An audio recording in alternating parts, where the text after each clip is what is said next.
साथियों, क्या होगा अगर इस देश के युवा का, इस देश के स्टूडेंट्स का पूरे के पूरे मेरिट के सिस्टम पे से, पूरे के पूरे मेरिट के आइडिया और अपनी सरकार पे से भरोसा उठ जाए। हमारा देश इस वक्त बहुत ही एक अनप्रेसिडेंटेड इंस्टीट्यूशनल क्राइसिस से गुजर रहा है दोस्तों। पिछले काफी दिनों में हमने स्टूडेंट प्रोटेस्ट्स देखे, हमने यूथ प्रोटेस्ट्स जंतर मंतर में देखे। हमारे देश के एक renowned scientist mister Sonam Wangchuk ji एक हंगर स्ट्राइक पे बैठे हुए थे। दोस्तों, इतने रिनाउंड और इतने काबिल साइंटिस्ट एक हंगर स्ट्राइक पे क्यों बैठे थे, आइए जानते हैं इस वीडियो में। दोस्तों, क्या मजबूरी पड़ती है मिस्टर सोनम वांगचुक जी को इस हंगर स्ट्राइक की शुरुआत करने की? ये सारी स्टोरी समझने से पहले हम चलते हैं मई 2026 में। सबसे पहले नीट यूजी पेपर का लीक होना, यूजीसी नेट सोशियोलॉजी और इंग्लिश पेपर का कॉम्प्रोमाइज होना, chief justice of India Suryakant का इस देश के युवा और सोशल एक्टिविस्ट्स को इस सोसाइटी का पैरासाइट और कॉकरोचेस जैसे नामों से पुकारना, सीबीएसई के ग्रेडिंग इवैल्यूएशन सिस्टम में एक बहुत ही बड़ा टेक्नोलॉजिकल ब्रेकडाउन होना।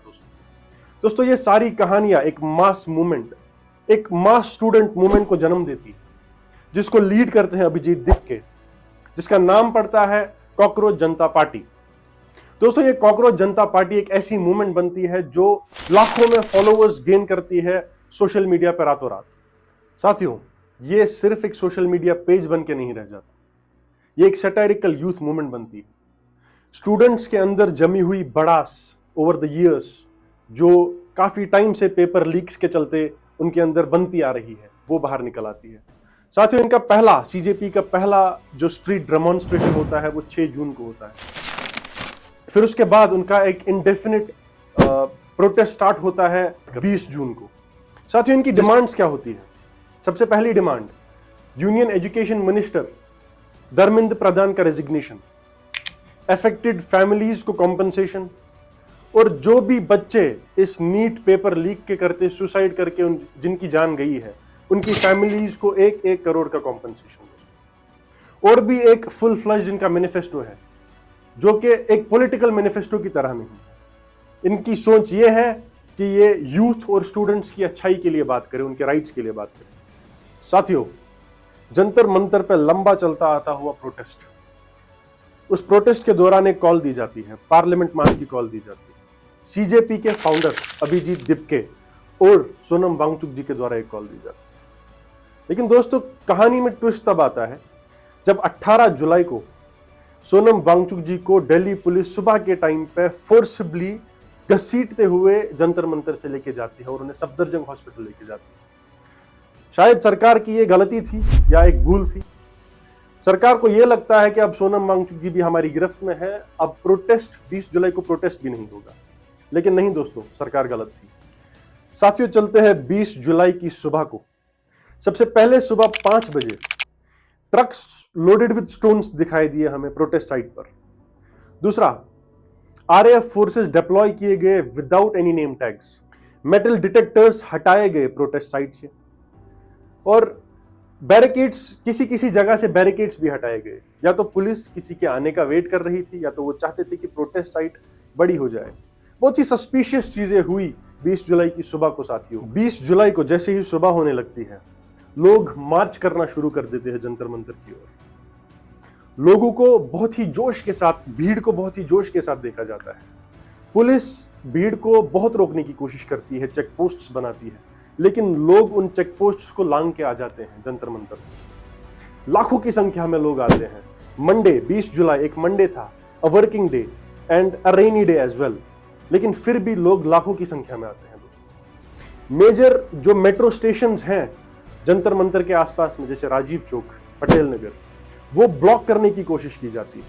उसके बाद स्टूडेंट्स को अंदर फंसाकर उनको बाहर ना निकलने की कोशिश की जाती है। लेकिन दोस्तों, ये कहानी यही नहीं रुकती। लोग आते हैं और पूरे जोश और खरोश के साथ इस प्रोटेस्ट में हिस्सा लेते हैं। साथ ये सिर्फ ये नहीं दिखाता कि स्टूडेंट्स अपने राइट्स के लिए लड़ने आए थे, लेकिन अंदर जो उनके वो भड़ास थी, जो पिछले कई सालों से अंदर छुपी हुई थी, वो बाहर निकल के आ रही थी दोस्तों, जो हमें दिखाई भी दिया। बहुत सी वीडियो क्लिप्स इस प्रोटेस्ट से वायरल हुई। जैसे ही प्रोटेस्ट जंतर मंतर की ओर बढ़ता है, कई ऑपोजिशन लीडर्स आते हैं और उस प्रोटेस्ट को ज्वाइन करते हैं। दोपहर के टाइम पे ये कॉन्फर्मेशन भी आ जाता है सरकार की तरफ से कि वो स्टूडेंट्स के साथ डायलॉग करने के लिए तैयार है। सौरभ दास और आशुतोष रांका स्पोक्स पर्सन्स जो कॉकरोच जनता पार्टी के हैं, वो जेपी नड्डा से मिलने के लिए जाते हैं। आशुतोष रांका और सौरभ दास को एक 10 मिनट की मीटिंग के लिए जेपी नड्डा के साथ घंटों रोका जाता है।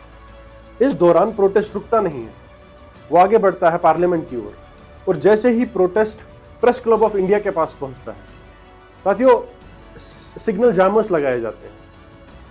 अगर हम इस क्रोनोलॉजी को समझे तो क्या ये एक षड्यंत्र था ताकि एक वायलेंट अप्रोच लिया जाए स्टूडेंट्स के खिलाफ?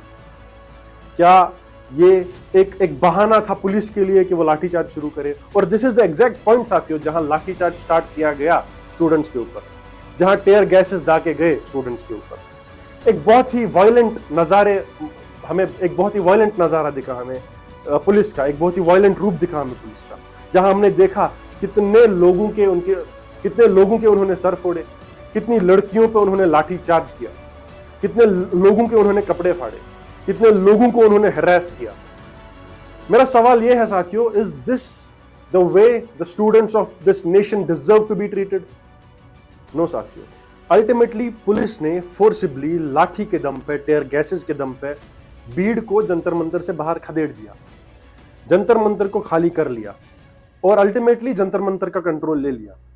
लेकिन साथियों, आज इस प्रोटेस्ट से हमें यह पता लगा है, हमें यह दिखाई दिया है इस डेमोक्रेसी में कैसे फ्रीडम ऑफ स्पीच की मॉकरी हुई है। साथियों, ये प्रोटेस्ट एक फेलियर नहीं है, ये प्रोटेस्ट एक सक्सेस है। ये प्रोटेस्ट इसलिए एक सक्सेस है क्योंकि जिस यूथ को कल तक ये लगता था कि हम प्रोटेस्ट नहीं कर सकते, आज उनको पता है कि हम प्रोटेस्ट कर सकते हैं और सरकार की नाकिस पॉलिसीज के खिलाफ हम एक बहुत ही बुलंद आवाज उठा सकते हैं। साथियों, कल तक जो बोलते थे कि गोडसे के दौर में गांधीयन तरीके आजमा के हमें कोई जस्टिस नहीं मिल सकता, उनको आज एक मैसेज चला गया है साथियों कि हम गांधीयन तरीके आजमा के एक बहुत ही बुलंद आवाज उठा सकते हैं। साथियों, सबसे बड़ा रीजन जिसकी वजह से ये प्रोटेस्ट एक सक्सेस है, वो ये है कि आज के दौर पे, at this very point of time, this very juncture of time, जो इस देश का नेशनल इशू है वो धर्म नहीं है, वो हिंदू मुस्लिम का इशू नहीं है, वो एजुकेशन है। And that is the biggest success this protest could ever give to this nation. साथियों, जो भी लोग उस प्रोटेस्ट में पार्टिसिपेट नहीं कर पा रहे, हम क्या कर सकते हैं? हमारे हाथ में सोशल मीडिया है साथियों, ट्रेंड कर दो, we demand the resignation of national union minister, education minister Dharmendra Pradhan. इस हैशटैग को ट्रेंड कर दो साथियों, और जहां जैसे चाहे सोशल मीडिया पे अपनी आवाज उठाओ, रील्स शेयर करो, पोस्ट शेयर करो, ताकि कोने कोने तक ये खबर जाए कि हमारे देश में हमारे स्टूडेंट्स के फ्यूचर के बारे में क्या सोचा जा रहा है और जो अभी हमारे देश में करंटली स्टूडेंट्स हैं उनके साथ कैसा व्यवहार किया जा रहा है। साथियों, इनकलाब जिंदाबाद।